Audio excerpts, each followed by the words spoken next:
Okay, let's dig into this. We've got a document here describing something called a nutrient tracker application. Mm. Now, for anyone who's ever wondered what they're really eating, nutrient-wise, this sounds like it could be, well, a bit of a game changer. So our mission for this deep dive, let's try and cut through the technical stuff in this source doc and pull out the key takeaways for you. Basically, how could a tool like this actually help you track your nutrient intake? Right. And this document, it essentially outlines the core features, the main functions of a web application built for exactly that.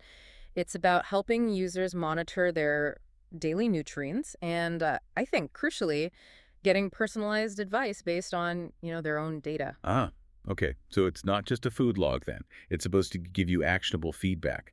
The source calls it an intuitive web app. What does intuitive actually mean in this context for tracking nutrients? Well, intuitive here seems to mean it's designed to be really easy to use to remove the usual friction points. The document mentions things like logging food from a big database, so quick searches, easy entries, that sort of thing. Mm-hmm. But the real value add, it seems to suggest, is seeing your nutrient progress, like in real time. Real time. Okay, that feels like a genuinely useful piece right there. It's not just looking back at the end of the day thinking, oh, I missed out on X. It's about making smarter choices as you go. And the logging. Yeah, a big database definitely helps make it faster. That's always the sticking point with these kinds of apps, isn't it? The effort. Absolutely. And what's really interesting, I think, is how it apparently moves beyond just showing you numbers. This source talks about features like Smart Maximize Nutrients and also a recommend function. Ooh. Yeah, this is where the analysis gets kind of clever. It's not just saying, you need more vitamin K. It seems like it's designed to suggest the most efficient ways for you to hit those targets. Ah, okay. No, that sounds useful. That's where it gets really practical. Yeah. So instead of you having to search around figuring out which foods have vitamin K, the app might actually nudge you. Maybe it suggests something specific, like, Yeah. hey, maybe add some spinach to that omelet you just logged. That'll boost your vitamin K without adding tons of calories.